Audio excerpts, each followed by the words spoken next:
Bueno, el tema de las energías verdes y las energías fósiles es un dilema interno que tiene China, que está manejando con cuidado. Vamos a volver después a este punto.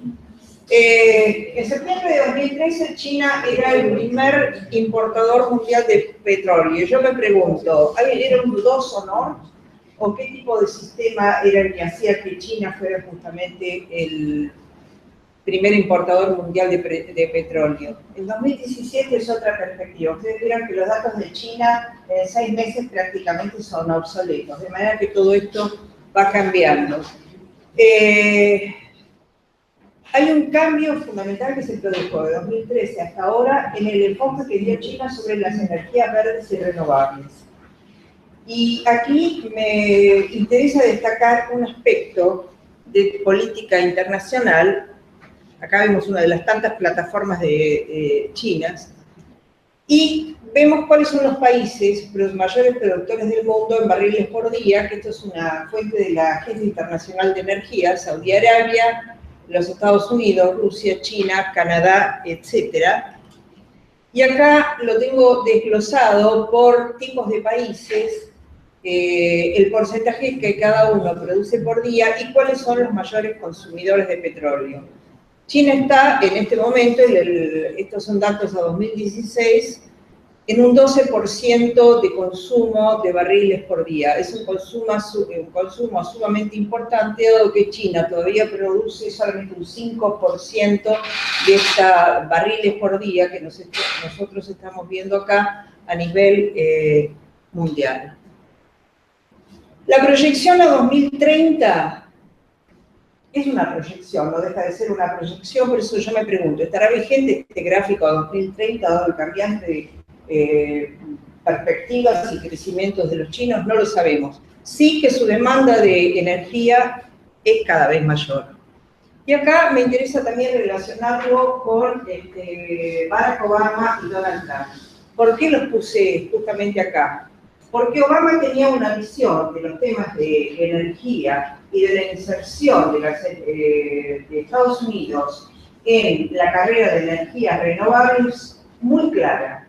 Lo que él sabía era que los Estados Unidos tenían que estar liderando a la cabeza o llevando adelante todo el desarrollo técnico que viene junto con las energías verdes, las energías renovables. Ese es un proyecto que lo tenía Obama muy claro. ¿Qué hizo Trump desde su llegada al poder en enero de este año? Exactamente todo lo contrario. Se empieza a desvincular de todos los tratados internacionales, no reconoce el Tratado de París, dice que todo lo vinculado a la energía verde y a las energías limpias es simplemente un discurso sin sentido, y deja de lado esta carrera, este desarrollo. Entonces acá es donde empieza a aparecer China con claridad, insertándose dentro de las energías renovables y utilizando para esto la ruta de la seda. Si nosotros nos preguntamos, que es un poco el tema de esta ponencia, si China se va a dedicar exclusivamente a las energías verdes o a las energías fósiles, es algo que por supuesto no lo podemos contestar. El peso de la población de China, sus demandas, sus necesidades, hace que todavía siga siendo el segundo país emisor de gases de invernadero, de carbono, y que todavía siguen utilizando, como todos los que hemos estado en China, los hemos visto, el carbón como la principal fuente de energía. Y que sigan fabricando, no fabricando, sino construyendo fábricas accionadas a carbón. Una gran parte de la energía eléctrica china está accionada y traccionada por justamente las energías de carbón, y creo que todos tenemos la imagen cuando hemos recorrido los pueblos donde podemos ver las casas, de esas tortas de carbón a los costados de la casa que siguen fabricando, produciendo.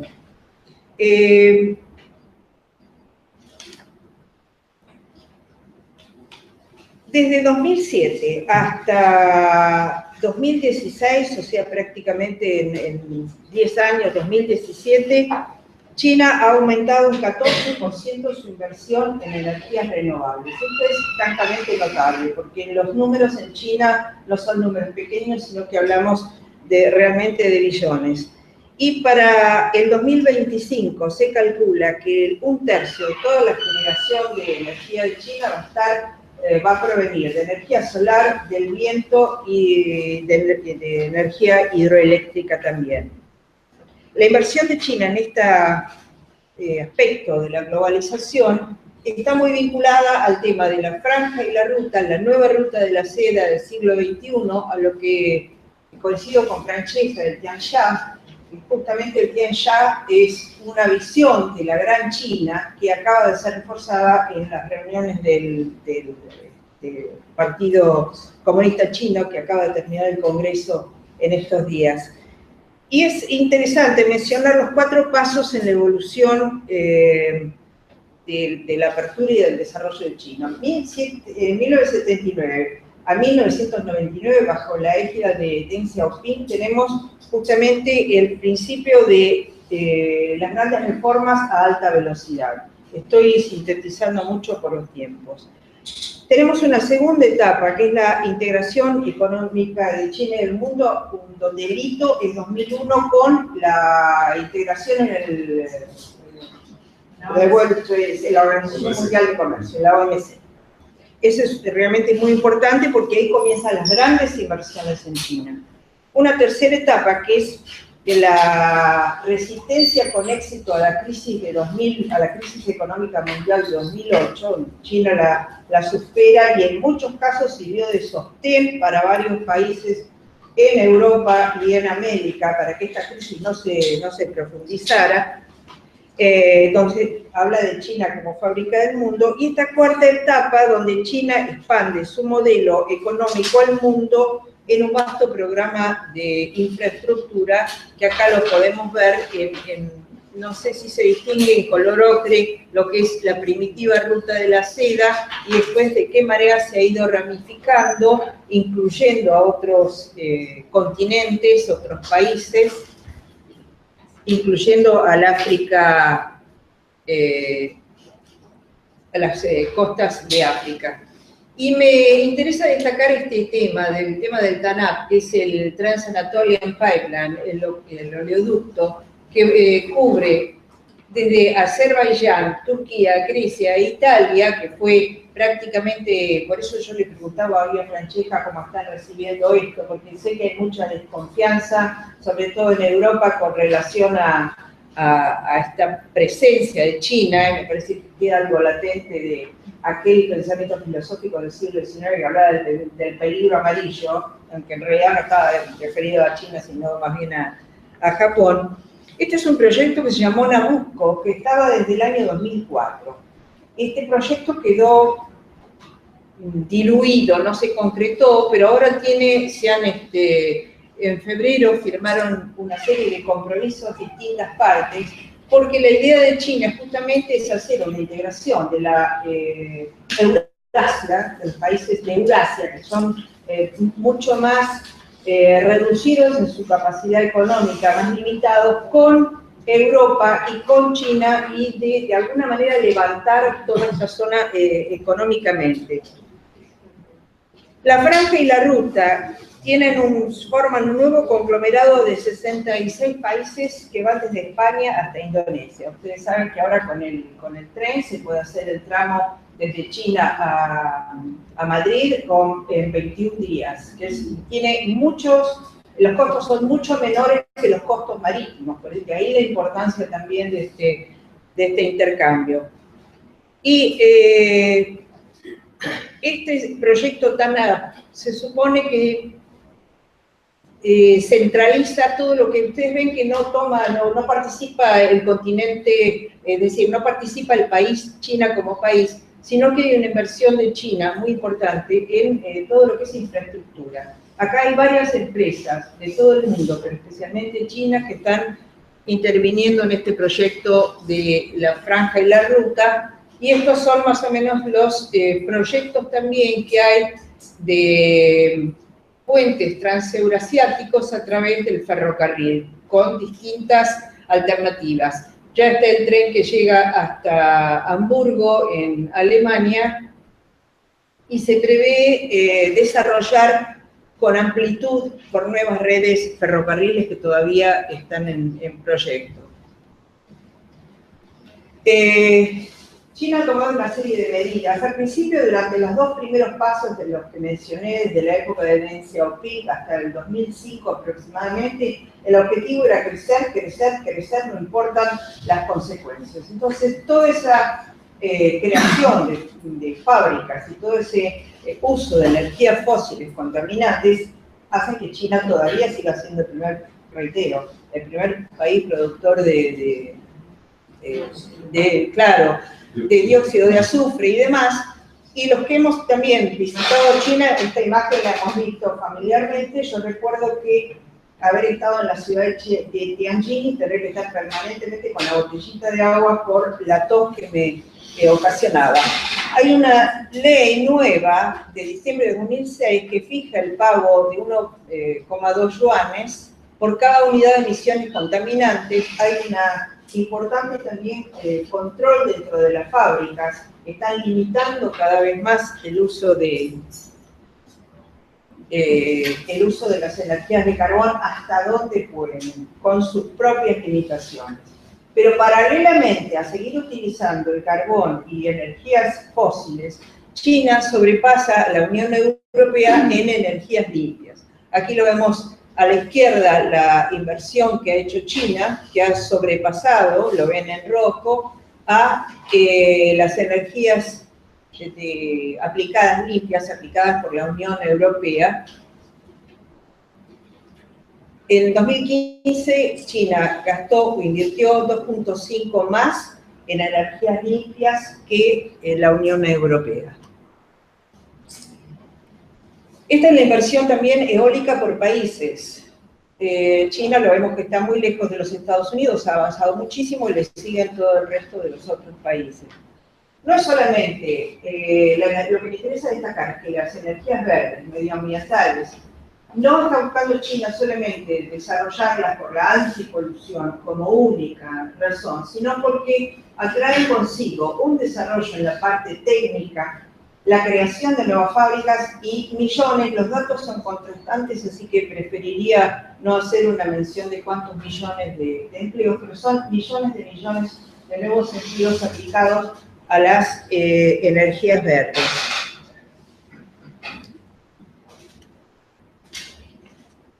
Están haciendo grandes inversiones también en ciencia y técnica, por eso lo vemos con la planta flotante de energía solar más grande del mundo, en Anhui, y pueden generar energía suficiente para abastecer a 28.000 personas. Es una cifra importante. Y bueno, esto es algunos datos. ¿Cuáles son los gases de efecto invernadero? El dióxido de carbono, el metano, el óxido nitroso, los gases fluorados. Y es una concepción y una visión que están teniendo los países vecinos sobre China de tratar de expandir el concepto de la aplicación de energías verdes. Takayama, que fue el ex primer ministro japonés, dijo que los principales desafíos a los que se enfrenta el mundo son el cambio climático y la protección medioambiental, cosa que Donald Trump no comparte. Y espera que el nuevo liderazgo de China juegue un rol importante en sostener y ocuparse de los asuntos medioambientales. En el en este plan quinquenal de política energética china, en el libro blanco 2011-2015, los objetivos fueron cumplidos y con creces.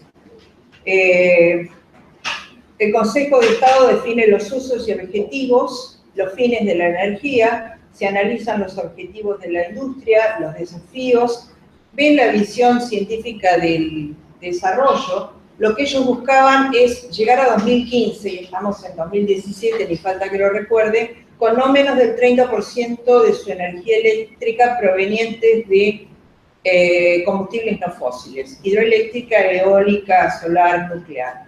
Esto ya lo cumplieron y con creces, les diría.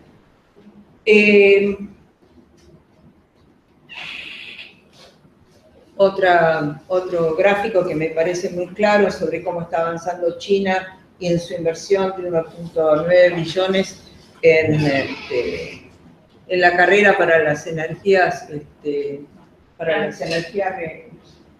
ya voy redondeando bien. Entonces, ¿podemos pasar al video? ¿Por qué es tan importante el tema de la energía? Si nosotros hablamos de 1.350 millones de habitantes, vamos a ver, ahí cae un pequeño videíto que me gustó porque me pareció muy claro. Quiero explicarles, me gusta esta parte, que es de una película que a lo mejor vieron, que se llama Los 3 días del Cóndor, donde hay toda una Los 3 días del Cóndor. Es una película de la década del 80. Y explica por qué la importancia del petróleo, si lo miramos desde el punto de vista de los gobernantes. Si faltara o escaseara el petróleo. Ahora sí. Cuando te digo que va a Esperen, perdón. You think I'm getting caught in the lies, saying nothing true. In simple economics, today it's oil, right? In 10 or 15 years, food, plutonium, maybe even sooner. But what do you think that people are going to want us to do then? Ask them. Not that. Then. Ask them when they're running out. No heat in their homes or they're cold. Ask them when their engines stop. Ask them when people who've never known hunger start going hungry. You want to know something? They don't want us to ask you. They just want us to get it for you. Me parece bastante claro. Ese es el dilema de China entre las energías fósiles y las energías verdes. La sociedad china ha alcanzado un nivel de desarrollo tan alto, tan importante, que no soportarían estas carencias.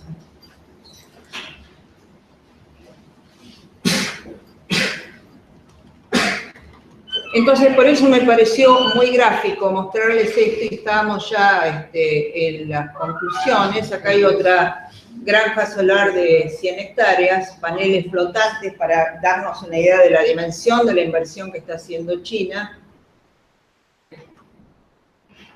Esto me lo mandó un colega de una reunión que hubo de la CEPAL la semana pasada en Chile. Por eso, disculpen que está así, pero es como me lo envió. Había muchas personas del gobierno de China, y justamente lo que decían es que los 5 conceptos grandes de desarrollo son la innovación, la coordinación, el desarrollo verde de energías medioambientales, la apertura y el compartir, ¿no es cierto? Voy a pasar, dados los tiempos, nuevo replanteo en las relaciones internacionales, y esto lo dije yo en una charla en 2010. Convertirse en el principal consumidor de energía planetario va a afianzar su papel dominante en la escena internacional y marca el rumbo del futuro global.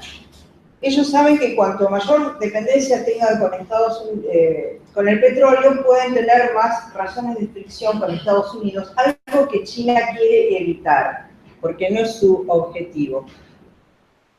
Es que la número 2, es que mientras mayor sea su inversión en energías alternativas, más posibilidades van a tener de convertirse en la gran potencia del siglo XXI, y China se ha transformado a partir justamente de su función dentro de las energías renovables en un jugador de primera, desplazando de muchos ámbitos a los Estados Unidos, que se apartaban del TPP, del Tratado de París y de tantas cosas. Por eso China está reforzando el ASEAN y todas sus vinculaciones con los otros países. Y ya termino, esto es lo último del Congreso 2017, donde el grupo dirigente de profundización de la reforma integral del Comité Central, como ustedes bien saben, aprobó más de 40 proyectos vinculados a la reforma para la protección ecológica. O sea que esta es una constante de lo que se trató en el último congreso del Partido Comunista Chino. El gobierno ha fortalecido la supervisión y la administración, Li Ganji justamente ha dicho que China no solo ha resuelto los problemas ambientales del país, sino que también participa activamente en el tratamiento ambiental del mundo, porque se ha incorporado a más de 30 convenios multilaterales y protocolos del medio ambiente. Yo lo que quería insistir nuevamente, ya para cerrar, es que dada la presión de su población, van a seguir fabricando y construyendo fábricas de carbón, pero paralelamente la intención es que la curva de energías fósiles sea descendente y que la curva de energías limpias, energías verdes, renovables, sea ascendente. Bueno, muchas gracias.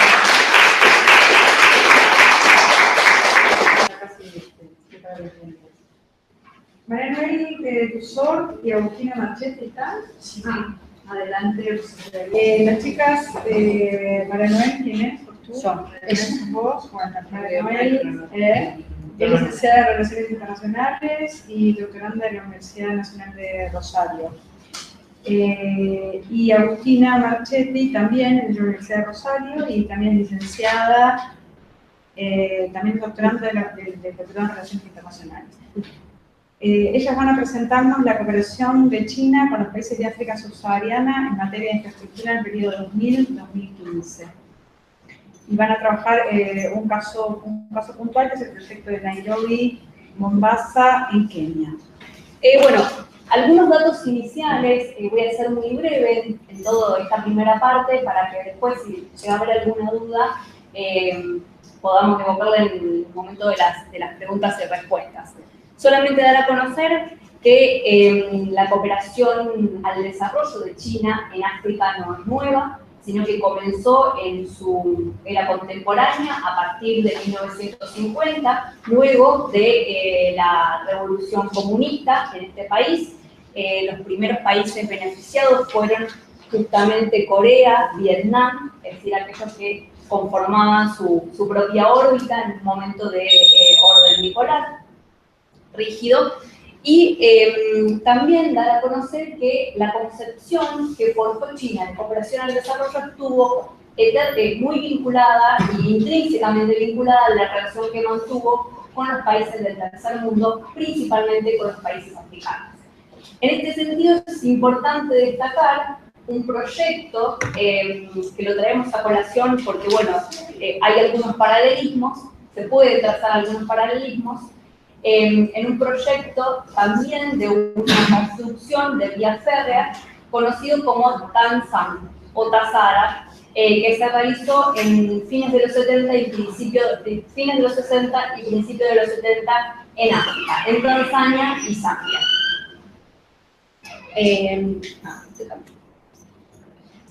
Bien, bueno, pasando ahora, antes de pasar a lo que son los montos, dar a conocer que, como bien les decía, la cooperación al desarrollo que realiza China con los países del tercer mundo, con los países del desarrollo no es nueva, data de 1950, pero que es importante tener presente que ha tenido un incremento exponencial a partir del año 2000. Bueno, ahí no se ve el año, pero bueno.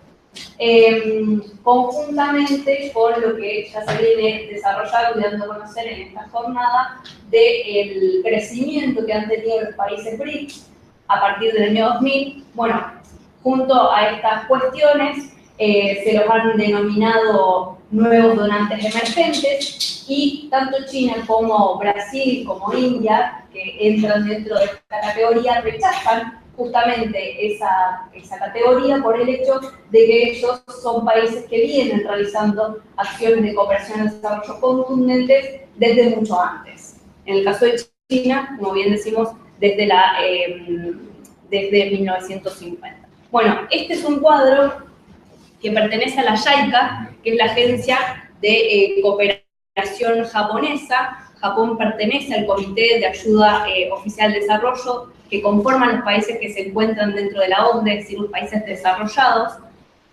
La ayuda oficial de desarrollo, medida dentro del CAD, tiene otras formas de computarse que son muy diferentes a la forma en la que se computa la cooperación al desarrollo que realizan en este caso China. Justamente lo que da a conocer el gobierno chino es que si se aplicara la misma metodología que utilizan los países que pertenecen al CAD, la cooperación china sería infravalorada.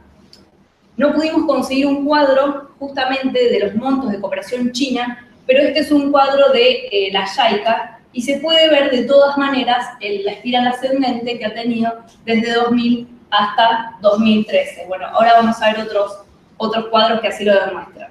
Acá, por ejemplo, el monto al año 2013 es de 7.000 millones de dólares. Sin embargo, los white paper sobre cooperación al desarrollo que ha publicado el gobierno chino, el último, que es de 2014, da a conocer que en el periodo de 2009 a 2014, que fue el año en que se publicó el último white paper, fue de 14.000 millones de dólares. O sea, vemos que de acuerdo a cómo se mide, en este caso es la mitad en lo que dice el white paper del gobierno chino.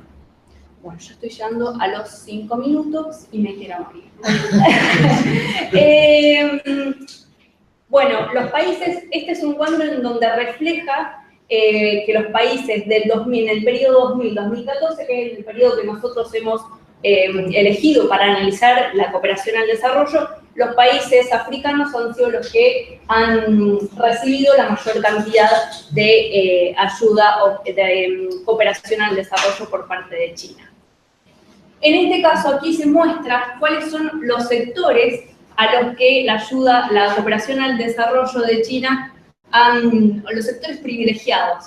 Y vemos claramente cómo, bueno, esta generación de energía eléctrica o suplemento de energía eléctrica, transporte, industria, minería y construcción. Es decir, son todos sectores en donde la infraestructura juega un rol fundamental. Aquí tenemos un cuadro en donde muestra, son dos cuadros también del Banco Mundial, son datos oficiales. En este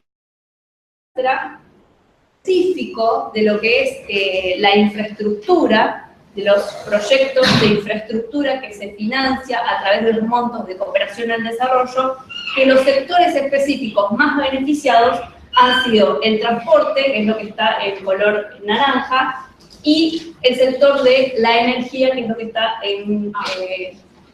Nada, pero es una pantalla interactiva. Entonces no lo veo. No pasa nada. Lo que está en color rojo.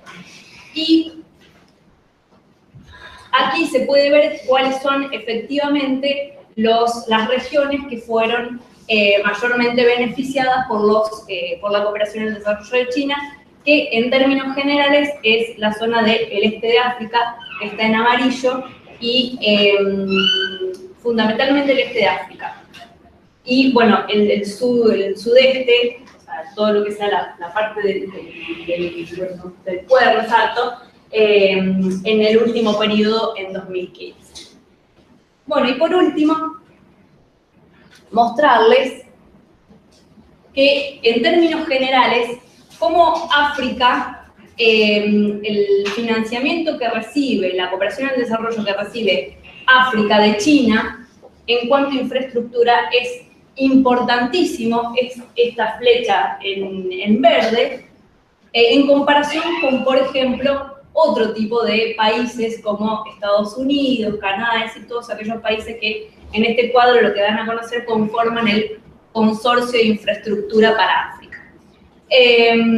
Bueno, China juega un rol fundamental al mismo tiempo que los propios gobiernos nacionales africanos. Hay que tenerlo presente y lo queremos traer a colación porque muchas veces es infravalorada esta información y lo queríamos dar a conocer. La modalidad de financiamiento más importante es a través de los créditos blandos para estos proyectos de infraestructura. ¿Qué quiere decir estos créditos blandos? Son créditos a tasas muy bajas, 2-3%, a 15 o 20 años, para devolver entre un periodo de 15 a 20 años. Y es la modalidad más utilizada, la que más ha crecido desde el año 2000 hasta la actualidad.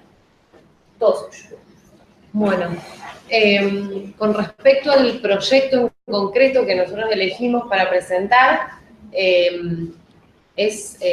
digamos, está dentro de lo que es la iniciativa BORD. En realidad las ponencias anteriores estuvieron muy bien y nos sirven mucho para nuestra presentación, porque justamente, bueno, África entraría dentro de lo que es la ruta marítima del siglo XXI.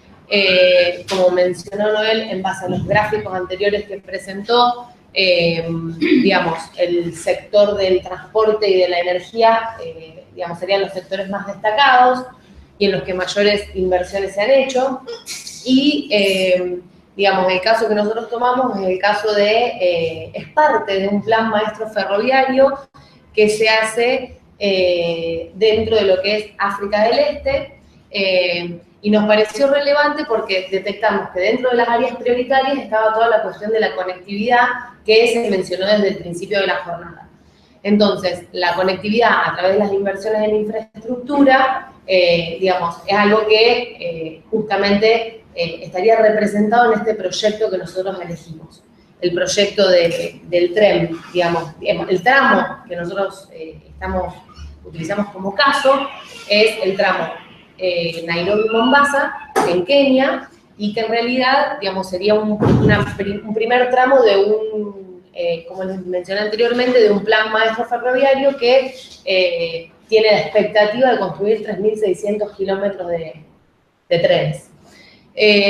Con respecto a la modalidad o los distintos mecanismos de cooperación, si bien, digamos, dentro de lo que es la iniciativa BORD se plantean mecanismos multilaterales y bilaterales, en el caso concreto con Kenia se trata de una cooperación estrictamente bilateral.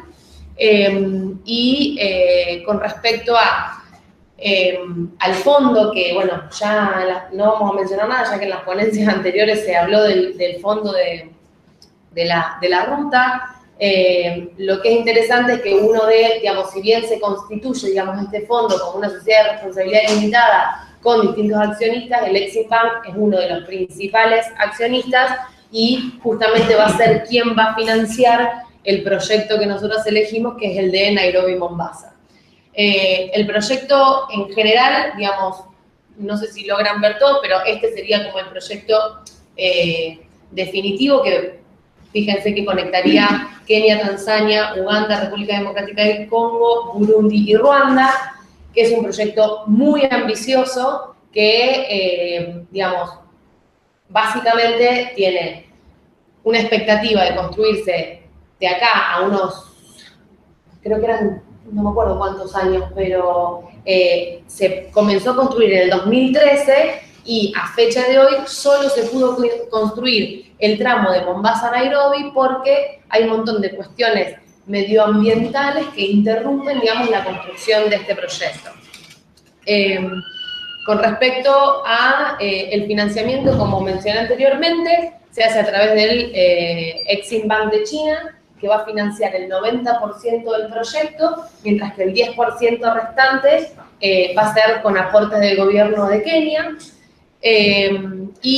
Las principales empresas que lo mencionaron recién, lo mencionó usted, las empresas involucradas en los proyectos. Bueno, no, me parece que mencioné las empresas. Mencionaste las empresas. Bueno, justamente en este caso también se trata de empresas chinas que en este caso, digamos, la principal contratista es la China Road and Bridge Corporation, que a su vez es subsidiaria de otra más grande, y hay otra empresa involucrada que va a ser la que se va a ocupar de toda la operatoria de la línea, digamos, durante todo lo que es la construcción del proyecto. Bueno, con respecto acá a las diferencias, elegimos este proyecto porque en realidad había uno vigente, que era el que se había construido en la época colonial por parte del Reino Unido, y este tren nuevo, que es que se llama Madaraka Express, porque en realidad se habilitó el día que se conmemora la autonomía de Kenia previo a la independencia.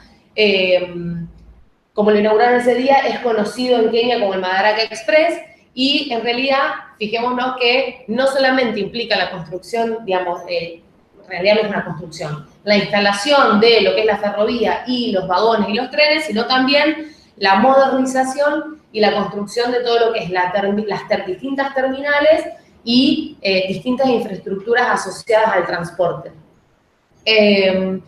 Bueno, en realidad para ir cerrando, porque llevamos 12 minutos, digamos, el gran punto, este es el, digamos, como el vagón principal que, digamos, vale aclarar que los vagones de este tren para este tramo son importados desde China, es decir, que no es que se fabrican en África ni mucho menos, pero de todo modo, digamos, nuestra gran pregunta es qué desafíos y oportunidades presenta este proyecto para Kenia, justamente en todo este discurso o en este debate acerca del modelo de cooperación de China en los países del África subsahariana. Entonces, con respecto a los pros y contras del proyecto, creo que son más pros que contras, aunque algunas contras hay en el sentido de la perspectiva de los países africanos. Esto mejora la conectividad entre ambas ciudades y eventualmente entre distintos países, porque de llegar a construirse la totalidad del proyecto implicaría, digamos, que usted hizo una pregunta antes que me hizo acordar a esto porque se hablaba de cuáles serían los beneficios y la modernización que implicaría y las ventajas que traería para los países involucrados en este tipo de proyectos. En segundo lugar, la generación de empleo y capacitaciones técnicas para los propios africanos, porque si bien, digamos, existen distintas versiones, por supuesto, de acuerdo a datos del Banco Mundial, hay un alto porcentaje de empleados en condiciones formales e informales, por supuesto, de nacionalidad africana, aun si todos aquellos que capacitan y que, digamos, que dirigen todo este proyecto son chinos expatriados. Inversión a futuro, justamente por toda la modernización que el proyecto implica, y mejoras en el diseño y la planificación urbana, justamente asociadas, digamos, a todas las nuevas construcciones y la infraestructura. El último punto, que tiene que ver con la disminución de los costos de flete, mejorando la competitividad de las exportaciones africanas, está asociado con esto de la modernización y lo que digamos, y el beneficio que traería para los africanos. Por supuesto que todos estos puntos, dependiendo de qué lado se los mire, se pueden considerar como pros o como contra, y hay un montón de cuestiones que se pueden debatir al respecto, pero obviamente que se puede. Eventualmente, si alguien tiene alguna pregunta para hacerlo, podemos charlar y tenemos, digamos, muchos datos con respecto a la cantidad de empleo que se generó, a la cantidad de plata que se invirtió, y bueno, quieran consultar. Muchas gracias. Ahora vamos a pasar a la última ponencia especial, que es de la licenciada Lucía Fernández. Voy a hacer la última presencial y prometo ser muy breve, ¿sí? Voy a bajar el promedio del tiempo. Ahí está. Gracias, muy amable. No, por favor. Bien. Muchas gracias a Andrea, a Laura, la verdad que todo el trabajo que hacen antes, después, durante, es un placer, un gusto para mí estar acá. A veces cuando hablo delante de gente tan importante como ustedes, siento que me equivoqué de puerta, que capaz que era del otro aula y yo tenía que estar del otro lado, así que les agradezco un montón también a ustedes el tiempo. Soy politóloga de la UBA, empecé a estudiar hace unos años el sueño chino, que es el eslogan del presidente actual, y que se va reformulando constantemente, y que deriva absolutamente para mí, y ahora tengo las palabras del discurso de Xi que me respaldan, en la ruta de la seda. Finalmente Xi dijo lo que yo presuponí, todos presuponíamos, que es que él necesita un mundo reformado para el sueño chino, para concluir, digamos, todos los desafíos que tiene China. Porque el mundo como está así no le sirve. Por supuesto que lo hipersaben, y lo dijo puntualmente en el discurso del Congreso la semana pasada, que sigo leyendo interminablemente, esas 3 horas de discurso, dijo puntualmente que necesitamos crear un ambiente externo favorable para el desarrollo de China. ¿Sí? O sea, todo esto es para nosotros. Y ahora les voy a mostrar en breves cómo esa ruta norte y esa ruta sur, que están acá, esto nos permitan, para los que no sabemos chino, los que no saben, yo tampoco, nunca voy a terminar de saber todo. Acá tenemos 2 pistas muy claras, que son el número 1, ¿sí? Este es el cinturón, el que no ve el cinturón acá está perdido. Es el Itai y Lu, esta es la ruta, ¿sí? Itai y Lu, lo van a ver ahí también. Y después otra cosa importante es el segundo congreso, la segunda jornada, ¿verdad? Y cuántas más habrá, espero que muchas. Y hay otra que me gustó también, que cualquiera que no sepa chino puede ver que esto es lo mismo, ¿verdad? Porque acá investigamos mucho, son dos y investigamos, es la jornada de investigación. Iberia, que es como Iberia, o iberoamericano, ¿sí? Eso me interesa muchísimo porque uno de los faltantes nuestros es trabajar como región. Lo mencionabas vos y no nos decidimos CELAC, Mercosur, TPP, o sea, hay que empezar a establecernos como región para presentarnos ante la Ruta de la Seda. Bueno, mi tema es mentira, esto por supuesto, no existe. La Ruta de la Seda en Argentina no está. El mapa es África, Europa, Asia, pero yo quiero que esté. Y entonces, el mes pasado estuve en China, en un congreso de jóvenes chinólogos, y la propuesta era esa, era de qué manera podría llegar a Latinoamérica la Ruta de la Seda. Porque eventualmente va a llegar, porque dijeron que en algún momento les interesaría llegar, y todo lo que dicen que eventualmente van a hacer tiene 5 años de tiempo. Esto empezó en el 2013, 4 años atrás. Todo el mundo se reía, otro plan Marshall, peor, es 12 veces mayor, tiene una capacidad impresionante, y nada, la manera en que los chinos, no digo nada nuevo, por supuesto, manejan el corto plazo y el largo plazo es impresionante. Tienen pensado que van a hacer en 3 años, y según el discurso del año pasado, 2 planes nuevos quinquenales para 2035 y 2050. Entonces, y lo van a hacer, no me cabe dudas. Ah, no, ¿para qué? Si querés, Voy a intentar... o manejate con esto, mira. Voy a intentar hacerlo táctil, a ver si sale. Bien. Acá está, lo mismo que acá, lo copiamos, ¿sí? El cinturón creo que está más clarito acá arriba que acá. Pero bueno, es más bien de Sareta. Bien, entonces, Itairu, ¿sí? Se suele hablar de 2 rutas, pero estas 2 rutas pueden ser divididas en 3, a su vez, ¿sí? La ruta norte, la ruta norte la podemos dividir, no me quiero saltear ningún punto importante, desde Manchuria, ¿sí? Desde Manchuria, por Siberia hasta Moscú y después a los países del mar Báltico. Una ruta media, desde Xinjiang, ¿sí? Desde por acá, desde Xinjiang, hasta Asia Central, por Kazajistán, Rusia, Ucrania, Europa Occidental. Y una ruta sur, dentro de esta misma, ¿sí? Terrestre, que podríamos ubicar desde Xinjiang hasta Kirguistán, Uzbekistán, Turkmenistán, vía Irán, Turquía y al sur de Europa. Otra cosa interesante que lo digo como paréntesis, que es que en estos congresos de jóvenes chinólogos o en las becas de estudiantes chinos, o lo que sea, somos todos de estos países.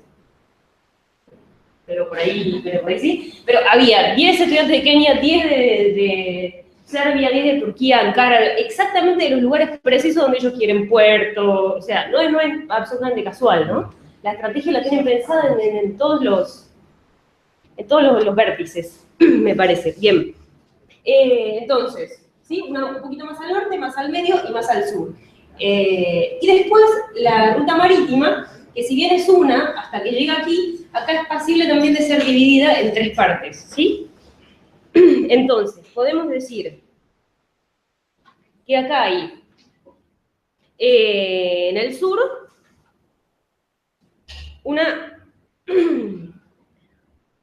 desde el Océano Índico, digamos, podemos ir hacia el Golfo Pérsico, el Mar Rojo, el Canal de Suez, ¿sí? Y la costa mediterránea. O podemos ir a la India, o podemos ir hasta África, ¿sí? Esas serían las 3 posibilidades que ellos manejan en este momento. Se estima que se va a terminar este proyecto en el 2049, que tampoco es casual porque se cumplirían 100 años por eso es re importante seguirlo, porque están pensando en absolutamente todo. Están pensando en el 2021, va a ser el mundo fuegos artificiales, porque son 100 años de la inauguración del partido, que Xi Jinping todavía va a ser presidente, o sea, todavía va a estar dentro de este segundo mandato que inaugura ahora, y el 2049, donde se cumplían 100 años de la revolución. Entonces, esto es la mitad del proceso, de manera que es muy, muy, muy factible que ellos lleguen a América, ¿sí?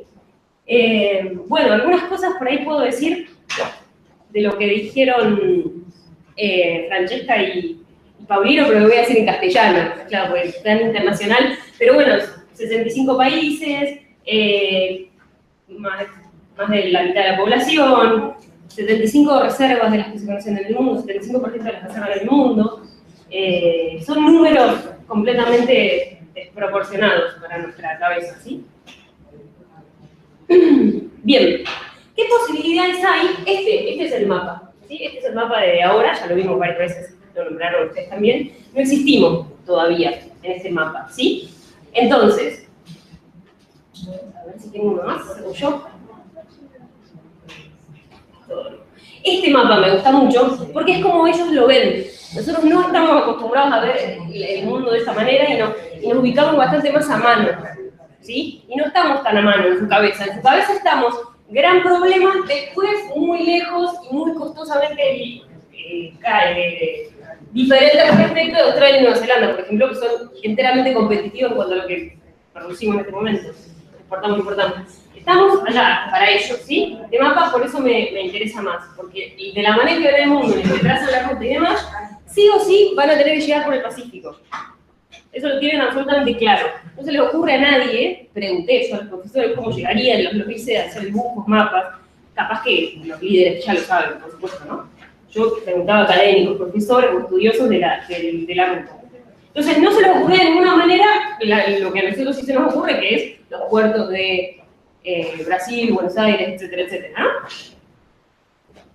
Lo cual hace que se vuelva muchísimo más imperante que trabajemos como región, porque todo va a entrar por Chile, por Perú o por Panamá, que quiere hacer otro canal de ellos, cerca, y podría llegar a bajar por acá, en todo caso, por el norte. Pero los puertos, digamos, hay que unificar los problemas mayores, apurándome para no demorarlo mucho, pero uno de los problemas mayores de comercio que tenemos es la diferenciación de cada puerto. Si ellos llegan acá, hay unas condiciones, ellos llegan acá, que también pasa en China.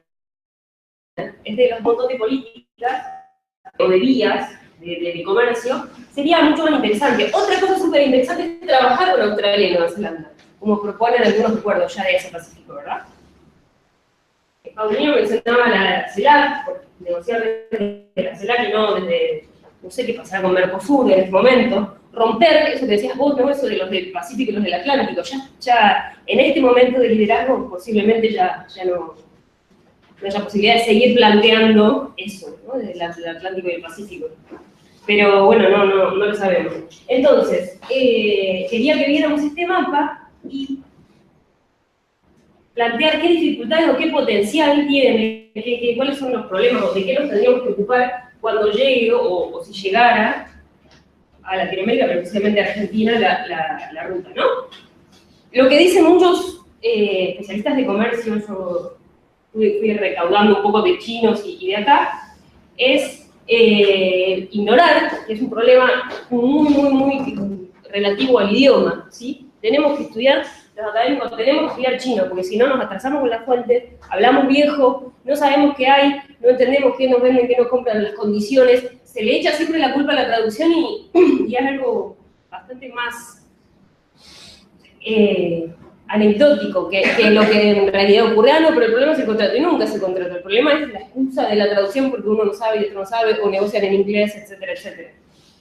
Bien, entonces, uno de los grandes problemas es la ignorancia respecto de la oferta y la demanda de los productos, la escala de producción, por supuesto, ¿sí? Para eso, bueno, no es una solución, pero sí se puede encarar de otra manera. Al otro día, todos dicen que al otro día te piden 1 millón y somos incapaces de mandar 1 millón al otro día.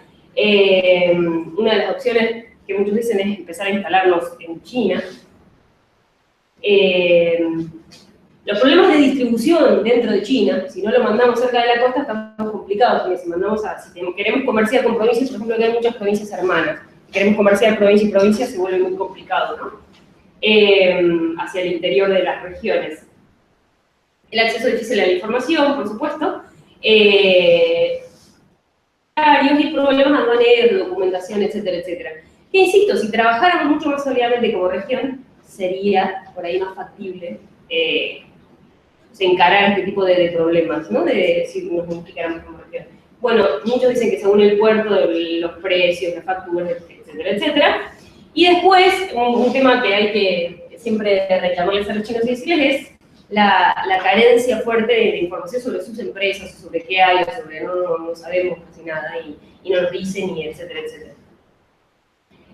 ¿Por qué planteo todo esto como si nosotros tuviéramos que manejar la cosa, tuviéramos algún tipo de disposición? Porque así lo plantean ellos. Ellos nos dicen que ofrezcanos, plantéennos de la manera en que las chicas contaban que el tren hay un 10% de inversión de Kenia. Entonces ellos están esperando que nosotros vayamos por ese 10%, que intentemos explicarles cómo, qué, a través de qué lugares, etcétera, etcétera, para poner el otro 90%, lo cual es asombroso porque no le importa el 90-10, sino la intencionalidad o cómo vemos lo factible de este proyecto, ¿verdad? Bien, otra de las cosas relacionadas mucho con lo que planteaba Mercedes, es que lo noté más estando ya este mes pasado, es el tema de lo verde, industria verde, mundo verde, y nosotros somos verdes, somos absolutamente verdes, tenemos todos los problemas estructurales de la socialización, de la carencia de industria, etcétera, etcétera, pero deberíamos trabajar mucho más, ¿en qué sentido digo somos verdes? Deberíamos trabajar mucho más hacia ellos, el tema de turismo, educación, idiomas que pudieran hacer universidades. No hay intercambios entre chicos de colegios secundarios, por ejemplo. No hay más que copiar esquemas entre Nueva Zelanda, Australia o qué sé yo, digo, la distancia no es tan distinta. Turismo, educación, idioma, deporte, por supuesto el deporte, les encanta el deporte de grupo, les encanta venir a Argentina, digo, aprovechar la idea del glaciar y las cataratas, no sé, pero digo, se nos ocurría plantearlo por ahí como si bien no tenemos algunos potenciales en cosas que se necesitarían, o sí reflotar bastante más esto como industria verde, ¿no? Que les interesa mucho a ellos. Bueno, más o menos esto, por supuesto que está en camino, un estudio que no está acabado y que es una mera proposición, y que los chinos no están llegando a Argentina con su ruta de la seda. Otra cosa interesantísima que vi allá es que si no sos parte del camino de la ruta de la seda, no existís. No sos quien ya, no, es mentira lo de quien ya, no estás abajo del mundo, estás arriba, lejos, a la izquierda, a la derecha, pero no estás abajo del cielo que los contempla a ellos. Si no estás en la ruta de la seda, no existís, te piden país de la seda, no, entonces no te damos nada, no, o sea, hay que estar, es necesario estar para los próximos 30, 50, 100 años. Anécdotas muy sencillas de un aula, lo que sea, tu país está, no, chao, de verdad, o sea, es imprescindible que nos incorporemos de la manera que, ojalá que sea regionalmente, pero digo, de la manera que podamos, al proyecto. Eso. Y muchas gracias. De las tres exposiciones que no pudieron estar presentes, que no fueron presenciales, puntualmente esta exposición trabaja justamente el tema, esta es una de las que trabaja y habla sobre el tema cultural, ¿no? Y también trabaja sobre la multilateralidad de China en este proyecto, ¿no? Y de cómo, a través de su renovada política exterior, que tampoco es tan nueva, ¿no? Pero como en los principales ejes de la política exterior de China, se trabajan justamente los aspectos, como bien lo dice el título, digamos, como un proyecto para la paz y el beneficio de todas las naciones que habitan bajo el cielo, y eso me llama mucho la atención, ¿no? Bajo el cielo de la comunidad internacional, por decirlo de alguna manera.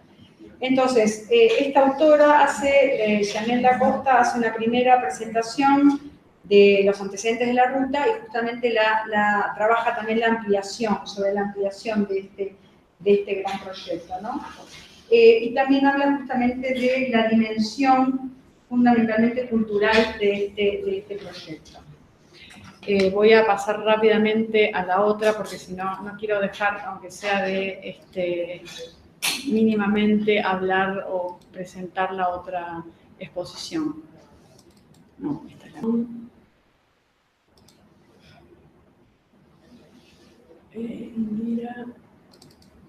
Bueno, Indira no trajo PowerPoint, pero bueno, ella trabajó y me pareció también una ponencia muy interesante porque vinculó esta iniciativa, o sea, la Ruta de la Seda, con algunos aspectos vinculados al derecho internacional, ¿no? Y una de las principales preguntas que se hacía en su exposición es cómo ha contribuido China con su política exterior, ¿no?, a promocionar esta iniciativa, ¿no? Iniciativa que, como bien dijeron también por aquí, tiene pocos años, pero un proyecto y un futuro, digamos, que seguramente va a ser cumplido, y seguramente va a ser cumplido en los plazos en los cuales al menos se proyecta, ¿no?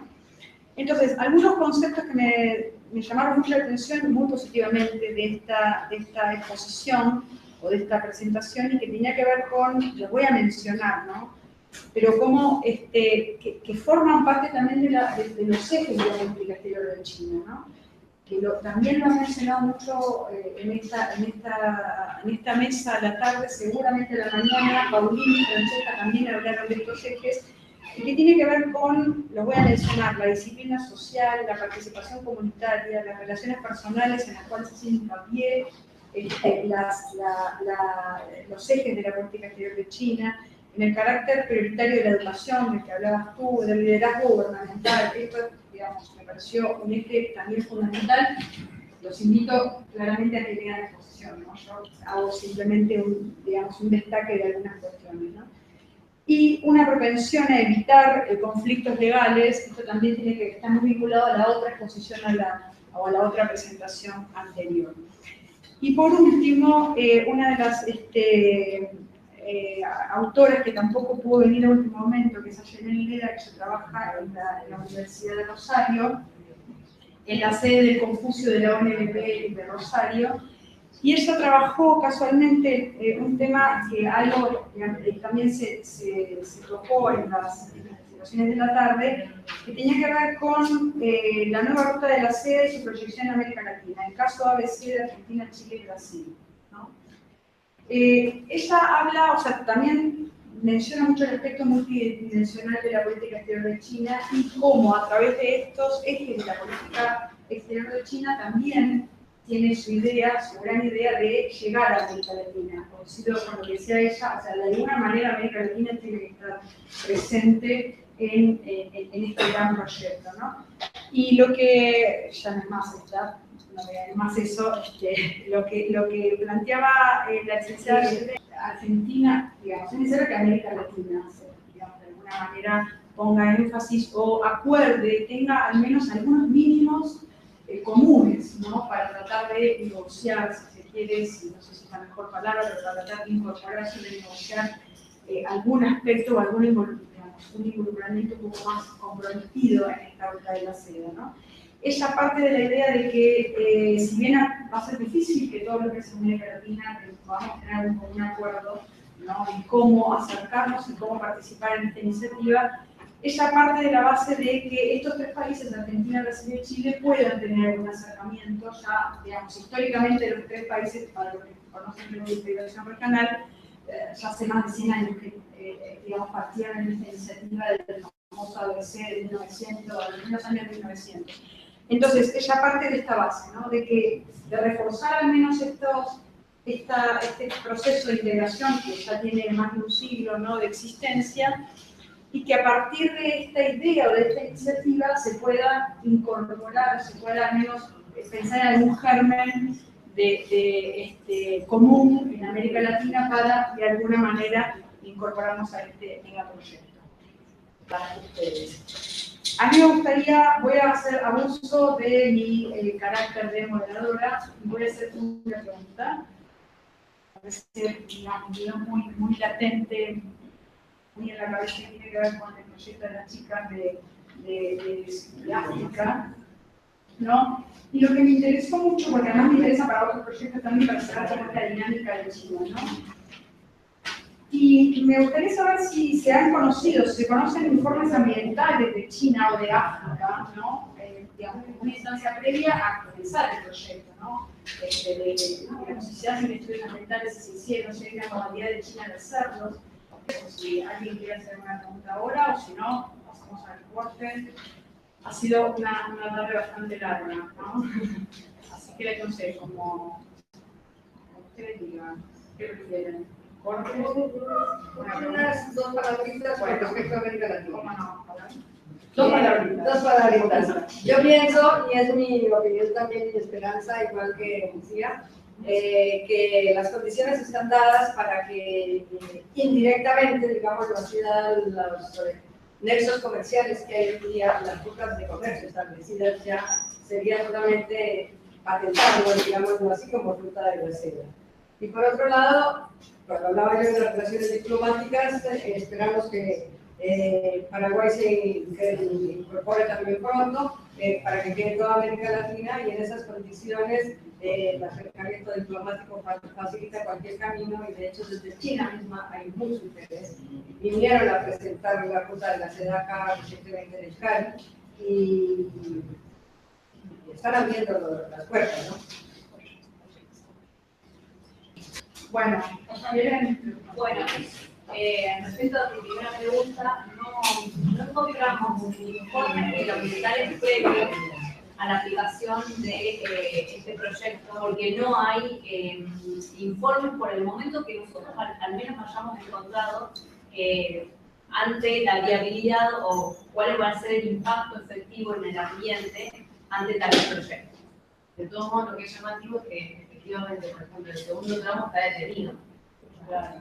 Entonces, claro, o sea, el primer tramo que se hizo también atraviesa el Parque Nacional de Savo, y sin embargo tuvieron que adaptar con la construcción de puentes y pasajes subterráneos y demás para todo lo que es la fauna del Parque Nacional.